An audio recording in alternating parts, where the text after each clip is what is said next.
April 16, 1945.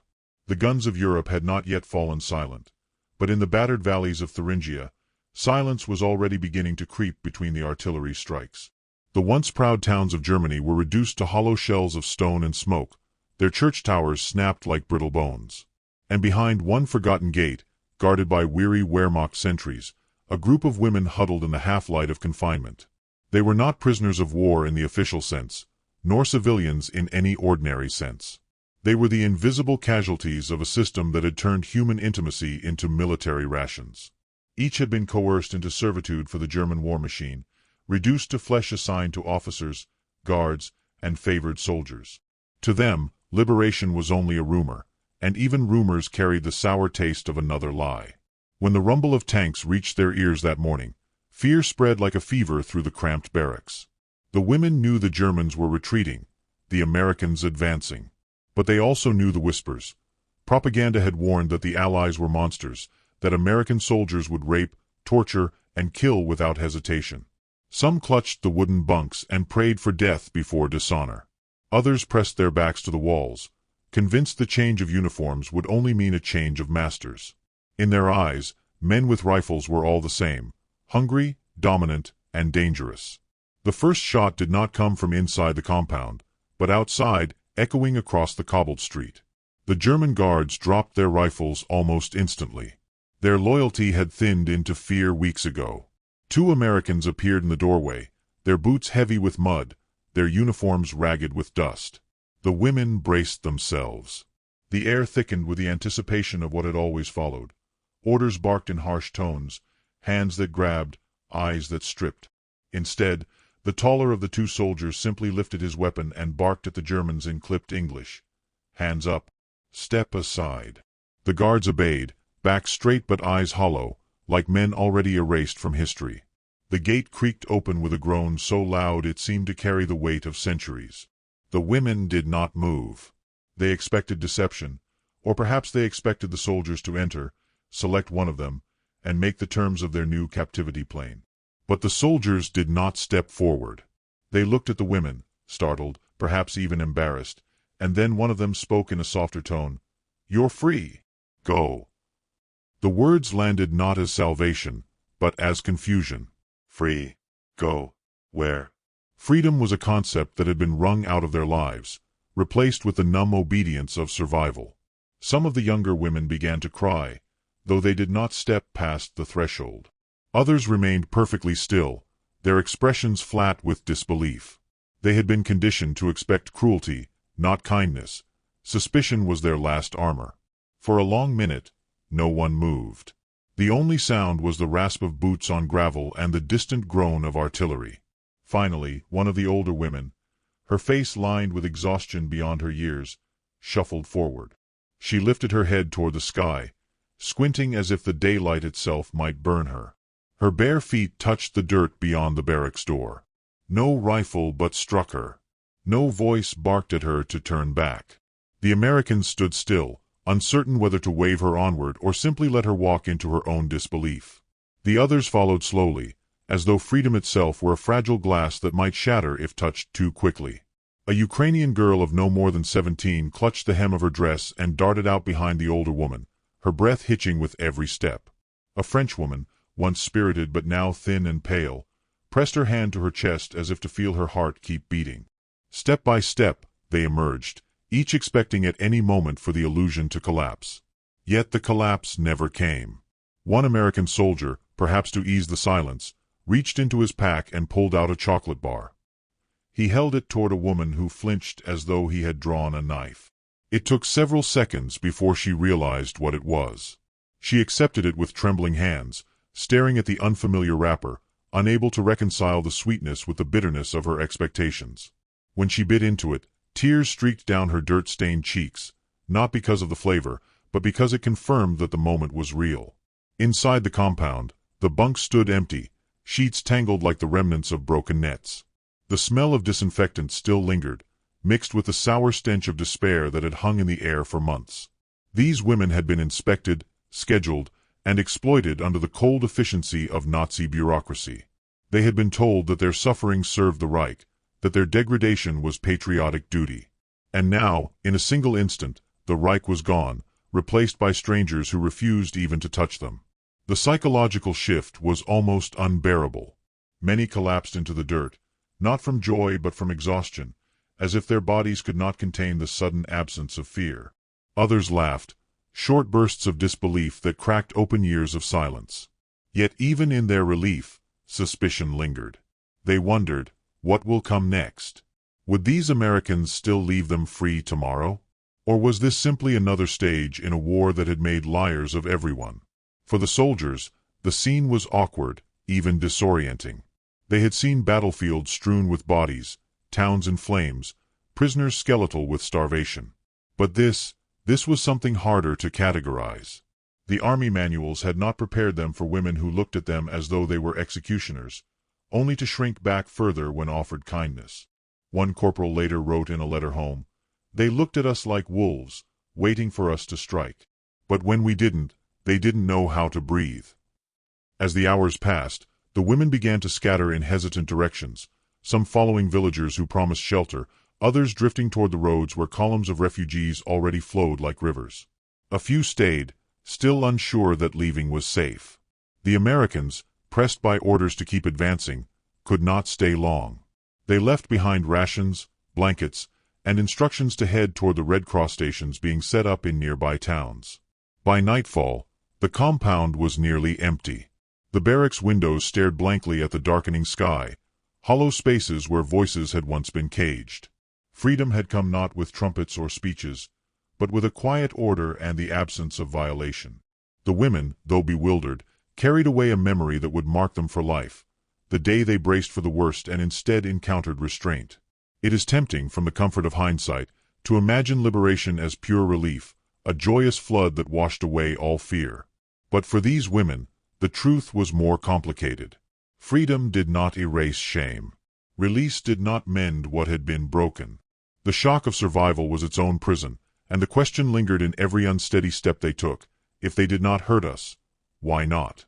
The war was not yet over, and ahead lay trials, hunger, displacement, and the long silence of memories too heavy to share. But that day, in that forgotten corner of Thuringia, something remarkable happened. For once, soldiers with the power to harm chose not to. And for women who had been taught to expect nothing but violence, that choice was as incomprehensible as it was miraculous. What they could not know then was that this moment was only the beginning of a deeper reckoning. The gates had opened, yes, but the weight of their past would not be so easily lifted. In the weeks to come, as they confronted the ruins of a continent and the indifference of a world eager to move on, they would learn that liberation was not the end of their story, but the start of another struggle. And it would be one far harder to endure than the silence of a locked door. The machinery did not begin with the clang of a lock or the bark of a guard. It began with paperwork.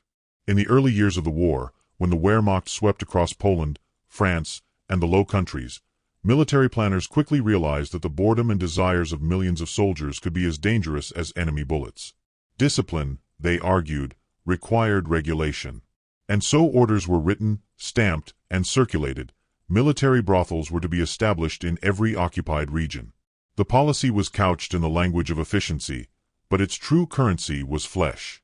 By 1942, at least 500 such Sonderbauten, special buildings, operated across occupied Europe. The figures were clinical: 34,000 women registered, inspected, and scheduled. Behind the numbers lay stories of abduction and coercion. Young women from Poland and Ukraine were told they were being sent to work in factories, only to find themselves herded into dim barracks lined with iron beds. French women, arrested during resistance sweeps, were offered a choice between prison or service in Wehrmacht facilities. For many, it was not a choice at all. The system did not require willing participants. It required bodies. Inside, the routine was precise, almost industrial. Each woman was assigned a number. Each soldier was given tokens or coupons, entitling him to a visit of 20 minutes. Health inspections took place twice a week, performed with the clinical detachment of veterinary checks. The smell of carbolic soap clung to every surface, unable to mask the iron tang of sweat and fear. Efficiency was everything. Where war raged outside, inside the schedule never faltered. Soldiers queued as though for rations, their boots thudding in grim rhythm down the corridor. The language of command was stripped of intimacy. Soldiers were forbidden to speak to the women beyond a few permitted words. There was no kissing, no lingering, no affection. Even desire itself was regimented. A Wehrmacht officer once recorded with pride that his unit's brothel functioned with the orderliness of a canteen. In these words lay the essence of the machinery: to make intimacy into logistics, to turn human bodies into consumables. For the women, the days blurred into each other, a carousel of faces that scarcely mattered. One Ukrainian girl, barely 17, later recalled being forced to endure 30 men in a single night, her body collapsing into numbness long before dawn. A Frenchwoman, once a nurse in Lyon, described the humiliation of hearing soldiers joke in the waiting line, laughing as though queuing for bread. The sound, she said, haunted her more than the acts themselves, the reminder that her suffering had become a form of entertainment. Punishment was swift for those who resisted. Refusal brought beatings, solitary confinement, or transfer to harsher camps where starvation awaited. Some women attempted escape, but barbed wire and armed patrols made the effort futile. Those who managed to slip away often found no safety. Local populations, terrified of German retribution, turned them in. The machine had no gears for mercy. It consumed and replaced as easily as ammunition. The ideology behind it was cloaked in rationality. Heinrich Himmler himself had issued decrees insisting that controlled brothels would prevent venereal disease, preserve the purity of German women, and maintain troop morale. In reality, disease spread anyway, and purity was a myth already shattered by the war. The true purpose was control. By turning sexuality into a ration privilege, commanders tightened their grip on both soldiers and captives. The men were kept obedient by access. The women were broken by its absence. And yet, even within this cold mechanism, human flickers survived. A guard who smuggled extra bread to a girl reminded her of a world where kindness still existed. A soldier who sat silently during his allotted 20 minutes, speaking in whispers about his farm in Bavaria, reminded her that not every man had surrendered his soul. These small moments, fragile as candlelight in a storm, were enough to keep despair from swallowing everything. But they were exceptions, anomalies in a system designed to crush. The German women who entered this machinery were often viewed with particular contempt. They were labeled asocials, accused of moral weakness or political disloyalty. In reality, many were poor, widowed, or simply caught in the wrong place at the wrong time. The system cared nothing for biography. Once registered, they became numbers like the rest, their past lives erased. Their voices, their laughter, their hopes, all were fed into the grinder of necessity. It is difficult to comprehend the scale without slipping into abstraction. Statistics are cold. Words like thousands blur into vagueness. But imagine one corridor, 30 doors, 30 beds. Imagine the shuffle of boots outside each hour, the endless repetition, the weight of breath after breath filling the same air. Now multiply that by hundreds of buildings, across every front. The machine was not a metaphor. It was a reality, built of timber, wire, and fear. Some soldiers accepted it as normal. Others recoiled. Diaries of Wehrmacht men reveal unease, disgust even, but obedience silenced protest. One wrote in 1943, "They stand in line like at the mess hall. I felt sick, but what else could I do? We are told it is duty, like polishing our boots." Such words lay bare the banality of complicity. The system worked because ordinary men went along. As the war dragged into its final years, the machinery faltered. Supplies dwindled, medical inspections became cursory, and the women's health collapsed under the strain. The brothels became less places of regulation and more places of desperation, where soldiers clung to hollow comforts as the Reich crumbled around them. For the women, hope dwindled with the sound of retreating boots. Liberation, if it ever came, seemed more likely to bring new predators than salvation. And so, when the Americans finally arrived, when the gates swung open and the guards stepped aside, disbelief was not just natural, it was inevitable. These women had lived inside a world where power always meant exploitation, where uniforms always meant danger. They had been fed into a machine that turned humanity into procedure. To expect anything else was to invite heartbreak. But history, for once, defied expectation. The same corridors that had echoed with boots and laughter at suffering would soon hear a different sound. The silence of men who chose not to take what was within their grasp. For the women, that silence was louder than any shell fire. It was the first crack in the machinery of exploitation, and it was a sound that neither they nor their liberators would ever forget. The sound of liberation often arrived not with cheers, but with engines. By April of 1945, the advance of American columns into central Germany was a spectacle of contradictions. Armored vehicles rattling over cobblestones built in the Middle Ages, jeeps crammed with soldiers tossing sticks of chewing gum to children, the smell of gasoline mingling with the stench of ruined bakeries. Villagers emerged with white sheets strung on broom handles, waving them with a desperation that looked more like prayer than surrender. In their wake lay towns hollowed out, roads jammed with refugees, and, tucked in corners the army did not always expect, places where women lived like shadows in plain sight. The Americans had been told to expect resistance, ambushes, or last-ditch fanaticism from the Germans. Eisenhower's orders had been clear: advance steadily, maintain discipline, and avoid unnecessary entanglements with civilians. Yet discipline on paper was one thing. Discipline in the chaos of victory was another. The men in the advancing units were young, many barely past their teens, carrying memories of Normandy beaches, Ardennes snowfields, and comrades lost in hedgerows. Some had survived months of combat without cracking. Others carried invisible fractures. All of them were entering a land their leaders had told them was both defeated and dangerous. Rumors preceded them. German propaganda had painted them as black beasts and mongrel invaders, spreading lurid stories that American troops would loot, burn, and rape. Civilians, hearing both the propaganda and the distant thunder of tanks, could not separate lie from possibility. For women already trapped in the machinery of exploitation, the rumors were confirmation of what they believed inevitable. They had learned to measure every soldier by the threat in his eyes. They expected the Americans would be no different, perhaps worse. One such place lay on the outskirts of a Thuringian town, a low-slung compound, its windows barred, its door guarded until the last possible moment. Inside, women sat on narrow bunks, their bodies thin, their eyes clouded. They had lived through years of routine violation. To them, uniforms were merely different skins for the same hunger. When the guards fled and the gate clanged open, they braced themselves for what they were certain would come next. The first Americans to arrive were not heroes from a movie reel, but men caked in dust, their helmets dented, their expressions wary. A sergeant barked commands to the few remaining guards, ordering them against a wall. The women held their breath, waiting for the pivot, the moment the weapons would turn on them, the moment the leers would begin. Instead, the soldiers kept their distance. One corporal, glancing inside, shifted uncomfortably, as if embarrassed by the very sight of the women's fear. He lowered his weapon, then gestured.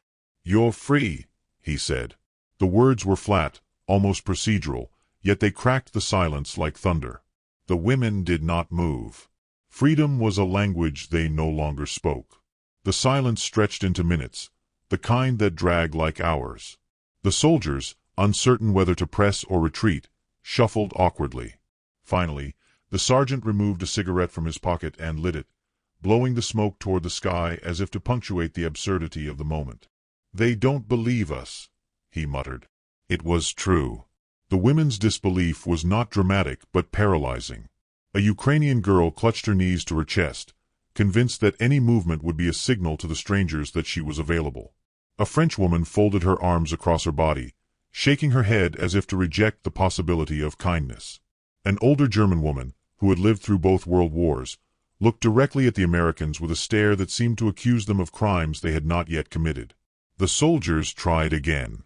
This time, one offered food. He reached into his pack and produced a tin of rations, sliding it forward on the ground as though feeding a wounded animal. The women flinched but did not take it. He added a chocolate bar, then backed away. Slowly, almost imperceptibly, one of the women extended her hand and pulled the items close. She turned the chocolate over in her palm as though it were a trick, then raised it to her lips. The sweetness exploded against her tongue, alien and overwhelming. She began to sob. It was not the flavor that broke her, but the absence of violence. For years, food had been another instrument of coercion. To eat was to pay a price, to endure another round of degradation. But this was simply given. Her sobs filled the air, and the others watched her, stunned. If she was not struck down for daring to take, perhaps the offer was real. Gradually, hands reached out, trembling but hungry. The Americans passed more rations, more chocolate, more cigarettes. The air filled with the smell of tobacco, cocoa, and disbelief. For the soldiers, the scene was surreal. They had liberated camps, seen skeletons in striped uniforms, faces that looked like death itself. But here the horror was different. These were women whose bodies bore no outward scars, yet their eyes told stories of wounds far deeper. One private scribbled in his diary that night, "They looked at us like devils, waiting for us to prove them right. When we didn't, they broke down." I don't think I'll ever forget that. The awkwardness did not vanish. Even as they accepted food, the women kept their distance, watching every movement as if it might turn suddenly. Some whispered among themselves in their native tongues, trying to decide whether to trust. A few laughed bitterly, shaking their heads, convinced that the Americans' restraint was a temporary show, a performance before the real demands began. Yet the hours passed, and no demands came. The soldiers stood guard, smoked, and prepared to move on. Nothing happened, an absence so profound it felt like a miracle. Discipline had been drilled into the American ranks, but it was more than orders that stayed their hands. Many of these men were weary, hollowed by months of death. Desire was not what they carried in their bones. Hunger, yes. Homesickness, yes. But the urge to exploit was smothered beneath exhaustion, and the sight of fear so raw it seemed sacrilege to worsen it. In another time, in another war, perhaps things would have been different. But in this moment, restraint became its own form of victory. The women, however, struggled to comprehend it. They whispered questions. Why? Why spare us? What game is this? For them, violence had become the natural order. To be spared was not only improbable, it was terrifying. If they were no longer useful as objects, what were they? If the soldiers did not want them, would they simply be discarded? Liberation brought not only relief but also a crisis of identity. As the day wore on, more units passed through. Some soldiers avoided looking at the women altogether, ashamed of what they represented. Others offered clumsy reassurances in broken German or French. One African-American soldier, part of a unit that had faced both the enemy and prejudice within their own army, gently handed his ration to a young Polish girl and said nothing. She stared at him with wide eyes, indoctrinated by years of propaganda that called men like him savages. Yet when she tasted the canned meat, her face softened, and she lowered her gaze, ashamed of her suspicion. The irony was bitter but undeniable. Propaganda had painted the liberators as predators, and yet it was the defeated Reich that had institutionalized predation. Evening brought new uncertainties. The Americans had to move forward, to keep pressing the advance toward the heart of Germany. They could not remain as guardians of every compound they liberated. They instructed the women to seek out Red Cross stations, to follow the streams of refugees toward towns where aid was gathering. Some women nodded but did not move. The thought of walking unguarded into the world felt unbearable. For others, the instinct to flee overwhelmed everything else.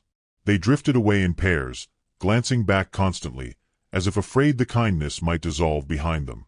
When darkness fell, the compound was quieter than it had ever been. The bunks stood half empty, the air heavy with smoke and faint traces of chocolate. A few women remained, still curled in corners, unable to cross the threshold. One whispered to another, "Maybe tomorrow they will come back. Maybe tomorrow it will begin again." For them, trust was not something that could be restored in a single day. The soldiers left behind blankets, rations, and a silence that was more powerful than any order.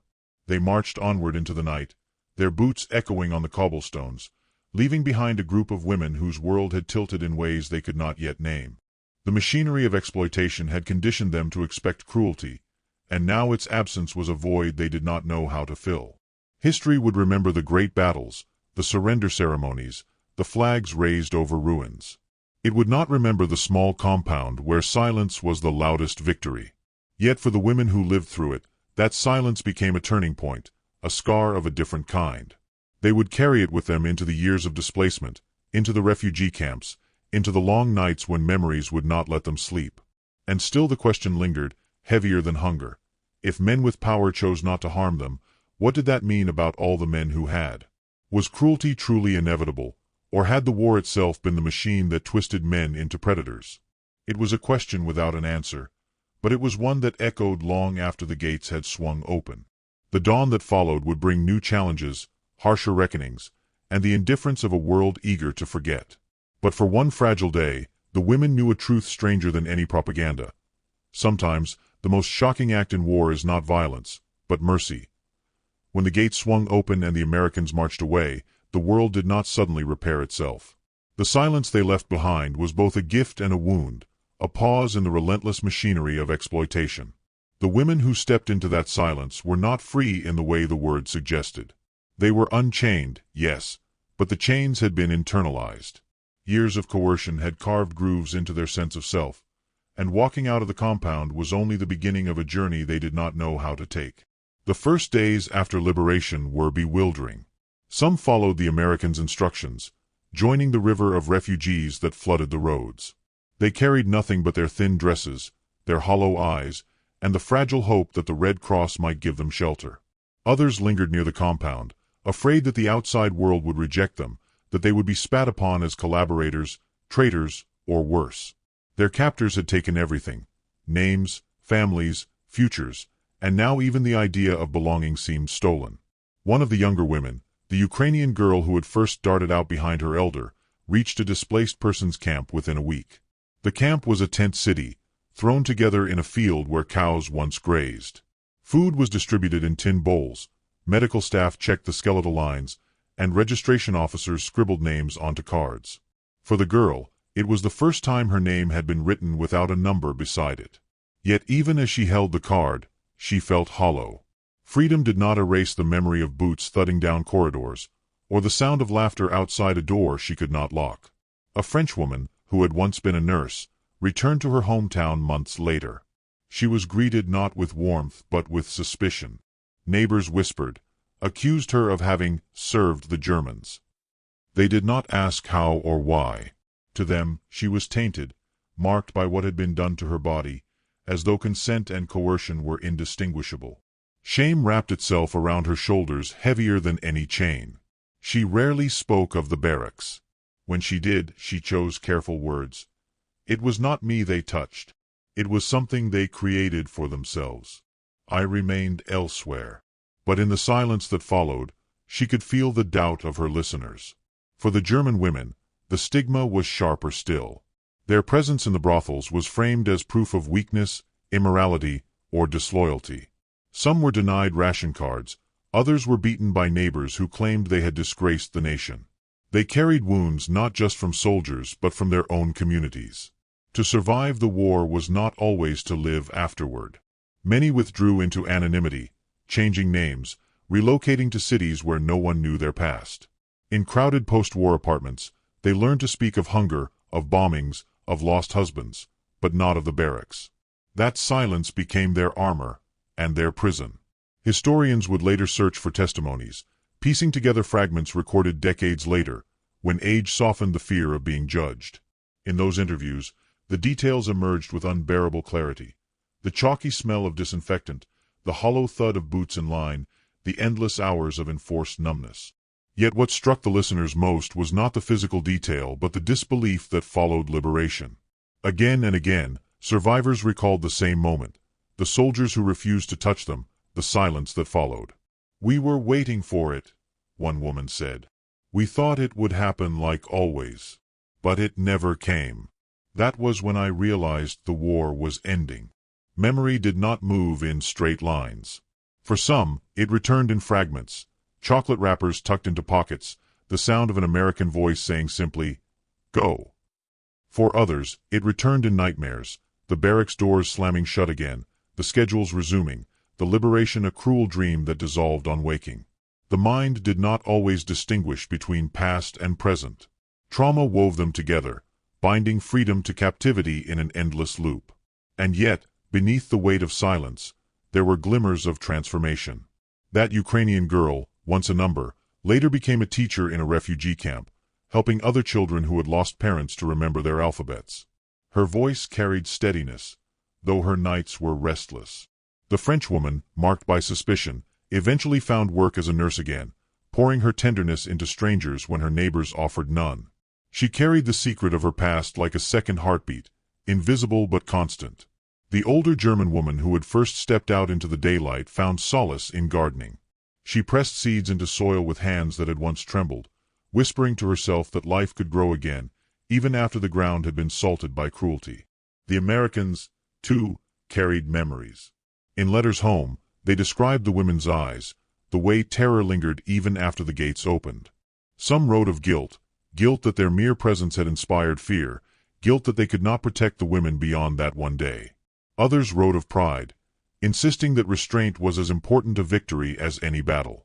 For them, the liberation was not a triumph to be celebrated with parades, but a quiet lesson etched into memory.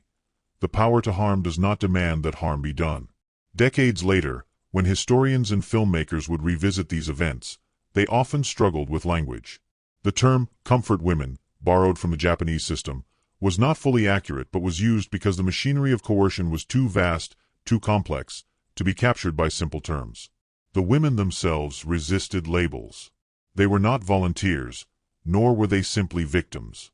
They were survivors of a system that had tried to erase them. Each testimony carried the same undertone.